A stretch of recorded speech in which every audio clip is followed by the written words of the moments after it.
नमस्कार, आदाब, सत श्री अकाल, प्रणाम। आप देख रहे हैं एबीएन न्यूज प्लस और आपके साथ मैं हूं ज्ञानेंद्र पांडे ज्ञानी। आप अपने जीवन में कभी न कभी आपका सामना पुलिस विभाग से हुआ होगा, चाहे वह ट्रैफिक इंस्पेक्टर से सामना हुआ हो या किसी सिपाही से सामना हुआ हो या कहीं वाद विवाद हुआ हो। उस मामले में पुलिस के थाने पर आपको पहुंचना पड़ा हो या ट्रेन में पुलिस का सामना हुआ हो। कोई न कोई ऐसा स्थान आप याद करिए कि जहां आपसे पुलिस का सामना हुआ हो। पुलिस का कैसा व्यवहार रहा। अगर मारपीट की घटनाओं पर गौर करते हैं तो अंबेडकर नगर हो या भागलपुर हो या फैजाबाद हो या मेरठ हो, कहीं पर किसी जिले में देश के आप नज़र डालेंगे तो कमोबेश यही मिलेगा कि सबसे पहले घायल पहुंचता है। तो घायल से यह डिमांड होता है कि आपको न्याय तभी मिलेगा, आपका मामला तभी लिखा जाएगा जब आप लक्ष्मीना का दर्शन कराएंगे। वहीं गुनहगार से बात होती है। गुनहगार से यह कहा जाता है कि आपको बचने का चांस तो बिल्कुल नहीं है, आपको बचाया जा सकता है, वह मेरे हाथ में है, लेकिन आप सबसे पहले दर्शन कराइए लक्ष्मीना का। यदि आपके साथ ऐसा हुआ हो तो आप यह कहेंगे कि मेरी बात सही है। अगर नहीं हुआ होगा तो मित्रों से पूछने के बाद या मित्रों के चर्चा को याद करने के बाद आपके समझ में आएगा कि नहीं, मेरी बात कहीं तक जायज है। सुर्खियों में रहता है अक्सर पुलिस के बारे में, पुलिस ने अपने बूतों तले रौंद दिया एक मासूम की जिंदगी, तो कहीं दूसरी सुर्खियों में आता है कि पुलिस ने उनके साथ बदसलूकी किया, पुलिस असंवेदनशील हो चुकी है। इस तरह की ढेर सारी सुर्खियां खबरों में रहती है और जिसको आप देखते रहते हैं। इन्हीं सुर्खियों के बीच अंबेडकर नगर में बार बार मामला आता है कि कभी नशे में धुत सिपाही ने चला दी गोली, फायरिंग हो गया। वही सिपाही कि जिसके ऊपर जिम्मा दिया जाता है कि आपको कानून व्यवस्था संभालना, वही पुलिस विभाग जिसको यह जिम्मा दिया जाता है कि सरकार ने शराब के ठेकों को इसलिए बंद किया है कि जिससे लोग शराब पीने को न मिले व्यक्ति को और कानून व्यवस्था सही रहे। अगर शराब पिया हुआ व्यक्ति अगर मिलता है तो वह उतना ही गुनहगार है जितना ठेका खुलने पर गुनाह बनता है। लेकिन अगर पुलिस खुद शराब पी करके या प्रदर्शन कर रही हो, तांडव कर रही हो, फायरिंग कर रही हो, तो कहीं ना कहीं यह माना जा सकता है कि पुलिस कानून को चुनौती दे रहा है, खाकी कानून को चुनौती दे रहा है। खद्दर और खाकी अगर कानून को चुनौती देता है तो लोग उसको बड़े गंभीरता से नहीं लेते, बड़े हल्के में लेते हैं या मानते हैं कि यह चुनौती तो बार बार उनके द्वारा ही दिया जाता है जिनके ऊपर कानून का जिम्मा है। लेकिन अगर यही पुलिस अपने बूतों तले किसी मासूम की जिंदगी रोकती है, अगर यही पुलिस किसी असहाय, लाचार, गरीब, मजलूम के खिलाफ अत्याचार करती है, अन्याय करती है, तब आप ये मानते हैं कि नहीं, पुलिस बहुत गलत कर रही है, अरे ये तो गजब कर रही है पुलिस, ये तो गजब कर रही है पुलिस। फिर आप यह मानते हैं कि नहीं, यह समाचार है, यह सुर्खी है और उसको गंभीरता से लेते हैं। कुछ इस तरह का एक वीडियो वायरल हुआ है जो आप अपने सोशल मीडिया के विभिन्न प्लेटफॉर्म पर देखे होंगे कि एक अबला, एक नारी यह गुहार करते हुए नजर आ रही है कि हमने अपने पायल को बेच दिया इसलिए कि हमको जेल न जाना पड़े, हमने अपने गहने को बेच करके उस पैसे को पुलिस के झोली में इसलिए डाल दिया कि जिससे हमारा परिवार जेल जाने से बच जाए। वहीं उसका पति गुहार लगाते हुए दिख रहा है कि हम अपने खेत को इसलिए गिरवी रख दिए कि हम जेल जाने से बच जाए। सामाजिक हमारा जो प्रतिष्ठा है दांव पर लग चुका है। पुलिस बार बार यातना दे रही, प्रताड़ना कर रही है, पुलिस घर में घुस करके पूरे परिवार को परेशान कर रही है, सिर्फ और सिर्फ इसलिए परेशान कर रही है कि उसको 15,000 रुपए मिल जाए। गुनाह सिर्फ इतना है कि उसके बेटे ने गांव की ही एक लड़की से प्यार किया था और उसको लेकर के भाग गया। बस पुलिस को एक पॉइंट मिल गया कि इस बिंदु पर इस परिवार को ब्लैकमेल किया जा सकता है, इस परिवार को परेशान किया जा सकता है। पुलिस घर में घुस करके उसके घर की तलाशी के नाम पर एक एक सामान को फेंक देती है और बाल पकड़ करके महिलाओं को बोलती है कि उसको तो जिंदगी भर के लिए जेल भेजूंगा, लेकिन अगर जेल से बचना चाहते हो तुम लोग तो 15,000 रुपए की व्यवस्था करो। मरता क्या न करता। लाचार मजलूम लोग, महिलाएं अपने पायल और जेवर को निकाल के अपने घर वालों को देती हैं। सोनार के यहाँ बेचा जाता है, 4,000 रुपये पुलिस की झोली में डाला जाता है, उसके बाद खेत गिरवी रख करके पैसा दिया जा रहा है, फिर भी तांडव पुलिस का जारी है। यह मामला अंबेडकर नगर के किसी ऐसे थाने का नहीं है कि जहां पर पुलिस की पूजा ना होती हो। ऐसे थाने पर है जहां पर पुलिस को लोग सम्मान की नज़र से कल तक देखते थे, लेकिन आज यह जब वीडियो वायरल हो रहा है तो कहीं ना कहीं खाकी के ऊपर से लोगों का विश्वास उठता जा रहा है। मामला है जहांगीरगंज थाने का और यह वाकया है ग्राम डुंडिया ऐनवा गांव का, कि जहां पर एक महिला मधु यादव एक पत्रकार को आप बीती बताते हुए क्या कुछ कहती है। यह वायरल वीडियो का एक अंश हम आपको दिखाते हैं। सबसे पहले बात देखिए। मधु यादव, हमार समस्या यह है बाबू, हमार लड़का गलती के है, मानते वो जेल गए, लेकिन हमने लोगन के फंसावा जा तो हमने लोगन के सब पर टार्चर करते पुलिस वाले। पैसा मांगें, कहन 15,000 दा, ब्रजेश यादव कहन 15,000 दा, तब तोहार मैंने छूट जाबू, नाव कट जाई। लेकिन 15,000 ना हमारे पैसा ना, हम पायल गिरो धरे 4,000 उन्हें रुपया दे। अब जब आवे तब कहे पैसा दो, उनसे हाथ गोड़ जोड़ी कही बहु मेरे पैसा ना है। आखिर हमें कहे लोगन इतना परेशान के है, कहाँ कि पैसा दे तोहरो नाव लिखा हुआ। अब मान थी लड़का रहा, वो जे गलती के है सो का सजा मिले के चाहिए, चाहे हम हो चाहे लड़का हो। लेकिन जब हमरे सोन गलती ना के तो हमने लोगन परेशान लोग करत हैं। हमारे घर पे भी आते, 3 बार आए थे, आके कहते थे जो अभी तुम भी जेल जाओगी, तुम्हारा लड़का जाएगा लेकिन साथ में तुम भी जाओगी जेल, नहीं 15,000 रुपये दो तुम्हारा नाम कट जाएगा।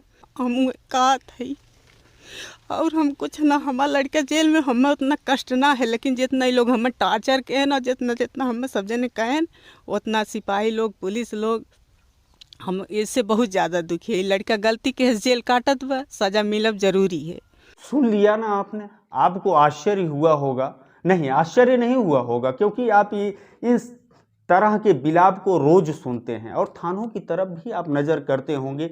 आज की स्थिति ये है कि थाने पशु बाजार जैसी नज़र आने लगी हैं। वहाँ पर जो पीड़ित होते हैं वह फरियाद करते हुए, गिड़गिड़ाते हुए नज़र आते हैं। हाथ में एक कागज़ का टुकड़ा होता है, साहब आगे आगे चलते हैं, पीड़ित पीछे पीछे चलता है। एक कोने में साहब जाते हैं और उस कोने में कुछ बुदबुदाते हैं। बुदबुदाने के बाद वह डिमांड किया जाता है पैसे का। पैसे का डील हो जाने के बाद खून एक तरफ टपकता रहता है, उसका तब तक मेडिकल नहीं होता, उसका मुकदमा तब तक दर्ज नहीं होता जब तक डील नहीं हो जाता। जब सौदा तय हो जाता है तब लिखा पढ़ी होती है, उसको मेडिकल के लिए भेजा जाता है। एक दूसरी टुकड़ी रवाना होती है जो गुनहगार के पास पहुंचती है और उसको कहा जाता है कि आपको आजीवन कारावास हो जाएगा, आपको फांसी की सजा हो जाएगी, आपका परिवार तबाह हो जाएगा। इस मामले में अगर बचना चाहते हो तो इतना दो। वहां पर भी और यहां पर भी दोनों तरफ से जब पुलिस ले लेती है, फिर कहती है कि मामला कोर्ट में पहुंच गया है, अब आप लोग कोर्ट में जाकर के निपटिए, क्योंकि यह पुलिस की जरूरत नहीं है जब तक डकार नहीं आ जाता।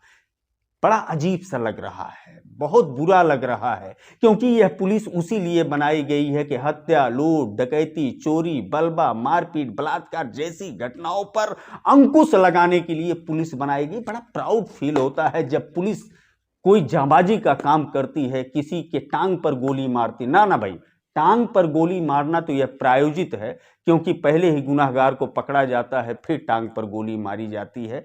अगर मान लीजिए किसी बड़े घटना का ट्रेस आउट करती है तो बड़ा प्राउड फील होता है, लेकिन ऐसी घटनाएं जब होती है तो पुलिस के प्रति आपका और हमारा कहीं न कहीं मनोवृत्त बदल जाता है। वैसे भी बदलाया है। पुलिस का जब नाम आता है तो लोग अच्छा चित्रण उनके सामने नहीं आता। लेकिन हम आपको एक बार फिर लेकर के चलना चाहते हैं जहांगीरगंज के ग्राम ठुठिया ऐनवा की तरफ, जहां पर उस परिवार के मदन लाल यादव जो खेत को गिरवी रख चुके हैं, वह अपील कर रहे हैं पत्रकारों से, क्षत्रिय से, ब्राह्मण से, सभी बिरादरी से कि हमको न्याय दिलाया जाए और हमारा प्रताड़ना जो पुलिस कर रहा है उससे हमको बचाया जाए। क्या कुछ कह रहे हैं, एक बार सुनते हैं उनकी भी बात। हम गम्मू सिंह, बंगालपुर निवासी, ब्रजेश सिपाही हमारे घर में हलिया रहना। साहब हम थाने में गए नहीं, एप्लीकेशन देनी, सभी पत्रकार सब ब्राह्मण क्षत्रिय बंद, सबसे हमारी यह निवेदन है कि हमें न्याय दिया जाए। घर में घुसने काहे घुसना, अब घुसना और करे बाद हम थाने में एप्लीकेशन देनी, हमें बार बार धमकी मिलती है, तुम्हारे ऊपर गैंगस्टर लगा दे, मुकदमा लगा दे, तुम्हें जेल भेज दे, आजीवन कारावास हो जाए तोहार।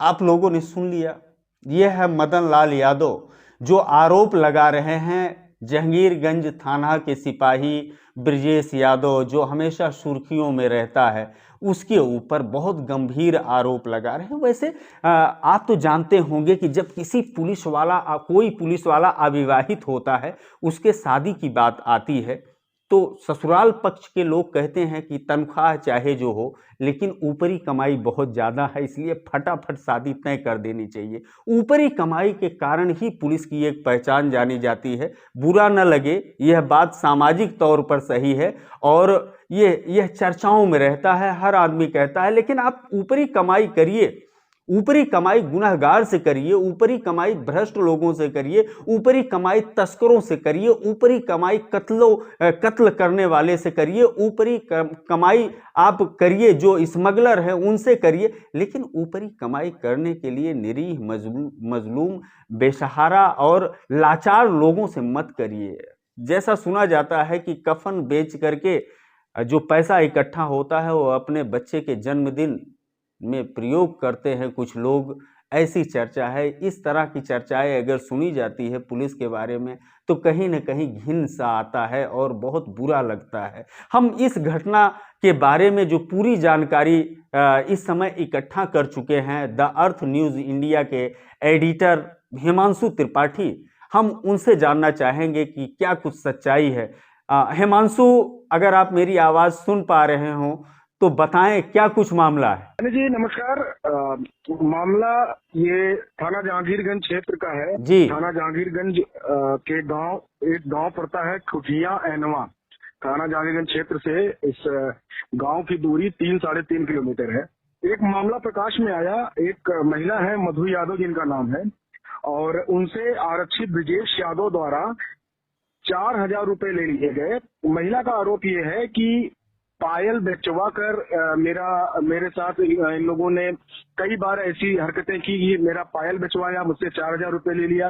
और महिला के पति ने यह बताया कि हमने जमीन को गिरवी रख दिया है, अपने जमीन की गिरवी रखने के बाद हमसे जो है धन उगाही बार बार की जाती है। हमारे घर पे पुलिस आती है और हमको गाली गलौज देती है, मारती पीटती है। और ये एक अगर हम स्वच्छंद वे में बात करें यानी जी, यह एक खुलेआम पुलिसिया तांडव है और मानवा अधिकार का हनन की कुछ खबरों में वायरल हो रहा था। आरक्षी ब्रजेश यादव के ऊपर और भी आरोप लगे हुए थे। एक थाना जहांगीरगंज है बंगालपुर गांव की कुछ महिलाओं ने इसी प्रकार के कुछ इसी मिलते जुलते आरोप आरक्षी ब्रजेश यादव पर और उनकी टीम पर लगाए थे। बताया गया था उन आरोपों में कि हमारे घर में घुसकर अभद्रता की गई, महिला के नंबर पर फोन किया गया, और जिसमें आरक्षी जो है खबरें ये वायरल हुई तो महकमे में हड़कंप मच गया और इसमें विभाग ने आरक्षी को क्लीन चिट भी दे दिया था। और यह एक नया मामला उसी आरक्षी के ऊपर प्रकाशित हुआ है, नया आरोप लगा है। इससे जो समाज में है एक चिंता का विषय है और समाज में जरूर कहीं न कहीं आक्रोश है कि पुलिस इस तरीके से लूट खसोट कर रही है। गरीब के घर जाती है और धमकाती है, गाली गलौज देती है। गरीब के पास अगर पैसा नहीं है तो पुलिस श्रृंगार को भी गिरवी रखवा के, उसके खेत खलिहान को भी गिरवी रखवा के पैसा वसूलने में। अंबेडकर नगर जिले में कई दर्जन ऐसी हत्या की घटनाएं हैं जिसका अभी तक खुलासा नहीं हो सका है। कई लूट की घटनाएं हैं, कई डकैती की घटनाएं हैं जिसका अभी तक खुलासा नहीं हो पाया है। तमाम ऐसे जघन्य अपराध हैं कि जिसका खुलासा नहीं हो पाता है, लेकिन पुलिस पर आरोप लगता है कि पुलिस कहीं गांजा बेचवा रही है, तो पुलिस कहीं होटलों में देह व्यापार का जो कारोबार चल रहा है उसमें संलिप्तता है, तो पुलिस कहीं कुछ इस तरह का ढेर सारे आरोप लगते हैं। और आरोप इस तरह से लगते हैं कि प्रामाणिकता के साथ लोग कहते हैं, लेकिन पुलिस अपने दामन को बचाते हुए नजर आती है। और फिर दामन को बचाया तब जाता है कि जब बहुत साफ छवि हो, लोग अच्छे नज़र से देखते हो, लेकिन जब पूरा दामन ही दागदार हो तो फिर बचाने की क्या ज़रूरत है। बहरहाल पुलिस के बारे में इस तरह का अगर मामला सामने आता है, पुलिस द्वारा इस तरह से जुल्म और ज्यादती किया जाता है, पुलिस द्वारा अगर कानून का उल्लंघन करते हुए दारू पी करके फायरिंग किया जाता है, इस तरह की घटना आती है, उस पर जांच लगता है। पुलिस के ऊपर ये आरोप लगता है कि किसी होटल में देह व्यापार का कारोबार हो रहा था, पुलिस उसमें पार्टनर बना हुआ था। अगर कॉल डिटेल उस होटल संचालक का जांच किया जाए तो उसमें ढेर सारे पुलिस कर्मियों से बात करने की बात आएगी। इस तरह का अगर मामला आता है तो आप भले मत चौंकिए, लेकिन मुझे जरूर आश्चर्य होता है, मैं जरूर चौंक उठता हूं, क्योंकि यह अपेक्षा मैं खाकी से नहीं रखता हूं। बहरहाल अगर इस तरह का मामला आ रहा है, चुनौती भरा मामला आ रहा है, चौंकाने वाला मामला आ रहा है, तो उस पर विचार करने की जरूरत। लेकिन जो आला हाकिम हैं, जिनके ऊपर इन सिपाहियों पर लगाम लगाने की जवाबदारी है, जिनके ऊपर ये जिम्मेदारी है कि यहाँ की कानून व्यवस्था को चुस्त दुरुस्त करना है, यहाँ के तमाम मामलों का खुलासा करना है, यहाँ पर कानून व्यवस्था कायम रखना है, उनको जरूर गौर करना चाहिए। और हम अपेक्षा भी रखते हैं, एवीएन न्यूज प्लस अपेक्षा भी रखता है। एवीएन न्यूज प्लस की बात आपने सुना, बहुत बहुत धन्यवाद। एवीएन न्यूज प्लस के लिए मैं ज्ञानेंद्र पांडे ज्ञानी, अम्बेडकर नगर से।